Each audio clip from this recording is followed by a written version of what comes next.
Assalamualaikum warahmatullahi wabarakatuh. Kami dari kelompok 1 akan mempresentasikan kasus terkait dengan trade war Amerika Serikat dan Cina pada tahun 2018 sampai dengan 2019. Selanjutnya yaitu abstraksi. Dalam bidang ekonomi, Amerika Serikat dan Cina memiliki posisi kekuatan ekonomi yang sama. Namun, pada saat itu, perekonomian Amerika Serikat mengalami angka defisit tertinggi yang memunculkan banyak masalah terhadap perekonomian global. Perang dagang yang terjadi antara kedua negara besar ini berawal dari kebijakan luar negeri yang ditetapkan oleh Presiden Amerika Serikat yaitu Donald Trump. Trump membuat kebijakan ekonomi yang proteksionisme, di mana salah satu upaya yang dilakukan yaitu memberi tarif kepada barang-barang yang masuk ke Amerika Serikat, terutama yang berasal dari Cina. Sehingga hal tersebut membuat Cina naik pitam dan kemudian membuat kebijakan yang sama untuk membalas Amerika Serikat. Keadaan yang menegangkan di antara keduanya tentu berimbas pada perekonomian keduanya. Trump selaku Presiden Amerika Serikat berupaya menekankan kepada Cina untuk merubah beberapa kebijakan dagang yang telah ditetapkan di negara Cina. Akan tetapi, upaya yang dilakukan Donald Trump tidak membuat pertahanan Cina melemah. Mereka berpendapat bahwa tidak ada yang salah dari praktik kebijakan perdagangan yang diterapkan di negaranya. Next, pendahuluan. Dalam hubungan internasional, menciptakan hubungan interaktif antar negara di berbagai bidang seperti ekonomi, politik, sosial, dan budaya, yang mana untuk meningkatkan interaksi antar negara baik secara bilateral maupun multilateral.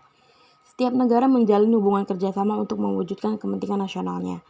Hubungan sektor dagang antara Amerika dan Cina memiliki sejarah yang panjang, di mana sejarah ini dimulai sejak Cina membuka ruang ekonominya kepada Amerika untuk melangkah ke dalam siklus hubungan perdagangan dengan Cina.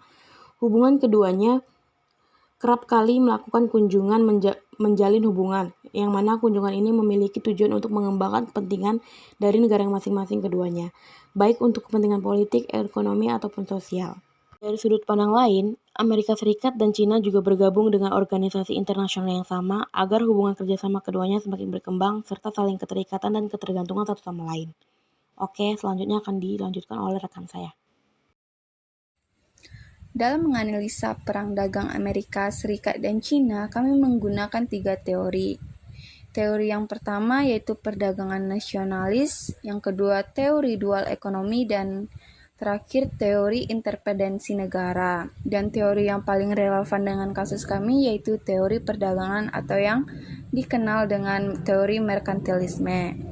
Dalam teori ini dijelaskan bahwa untuk mencapai kekayaan dan kekuasaan, suatu negara harus mempromosikan ekspor dan membatasi impor untuk menghasilkan nilai surplus perdagangan yang kemudian menjadi kekayaan dan kekuatan negara.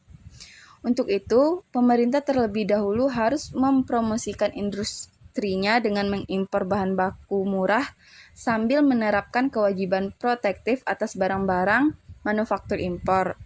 Suatu negara harus mendorong peningkatan ekspor, terutama barang jadi, dan juga menekankan pertumbuhan penduduk supaya tidak membebani negara dan masyarakat sejahtera. Kelemahan dari teori ini yaitu dalam pandangan atau perspektif merkantilisme, perdagangan, investasi, dan hubungan ekonomi dimasukkan ke dalam konsepsi konflik, sehingga keyakinan semacam ini menciptakan lingkungan dan konflik yang tidak bersahabat karena semua negara, bangsa mengejar kekayaan dan kekuasaan. Selanjutnya adalah pembahasan. Perang dagang yang terjadi antara Amerika Serikat dan Tiongkok tidak terjadi secara tiba-tiba.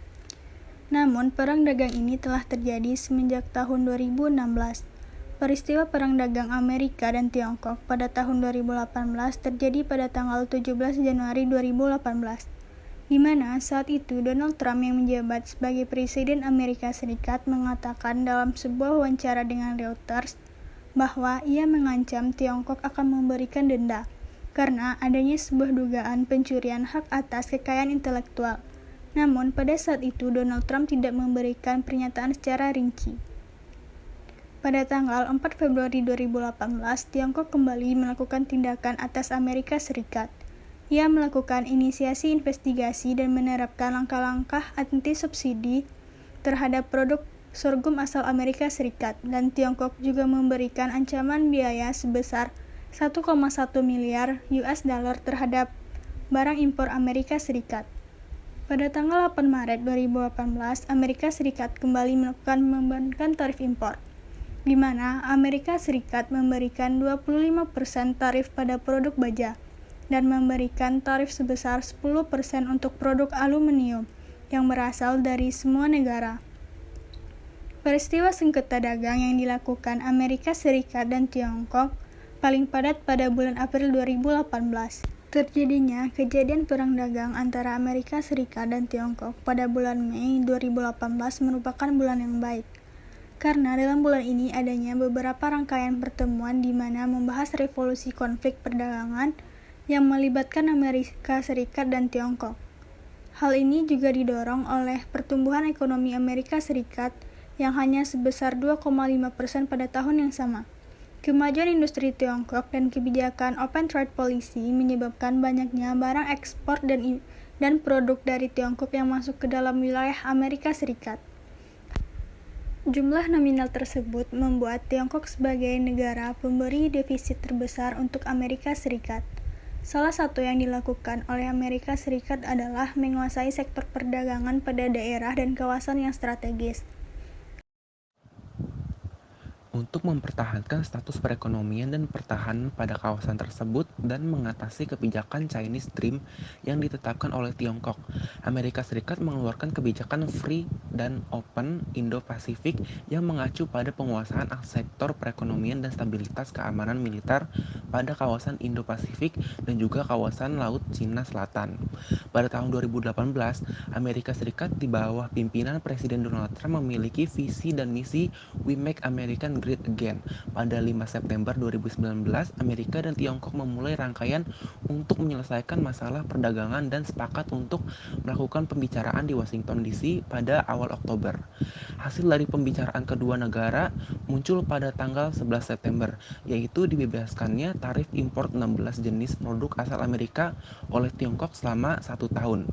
Setelah beberapa penyelidikan, akhirnya Tiongkok pada tanggal 1 November 2019 memenangkan kasus yang terjadi dengan Amerika Serikat yang diajukan ke WTO untuk menembus kesalahannya atas tidak mematuhi aturan anti-dumping pada produk Tiongkok. Amerika dikenakan tarif atau membayar sanksi kepada Tiongkok atas impor Amerika Serikat senilai 3,6 miliar US dollar. Kesimpulannya, perang dagang yang terjadi antara Amerika Serikat dan Cina tentu merugikan kedua belah pihak. Presiden Donald Trump ingin menepati janji kampanye politiknya, karena pemilih pendukung Donald Trump sebagian besar berkulit putih dan pekerja buruh.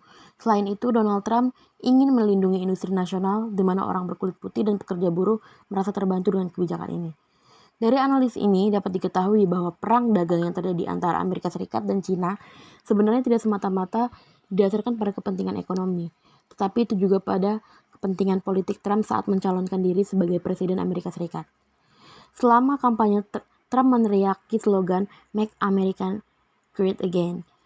Trump menyampaikan slogan tersebut sebagai bentuk semangat Trump untuk mengembalikan kejayaan Amerika Serikat. Demikian yang dapat kami sampaikan. Terima kasih dan wassalamualaikum warahmatullahi wabarakatuh.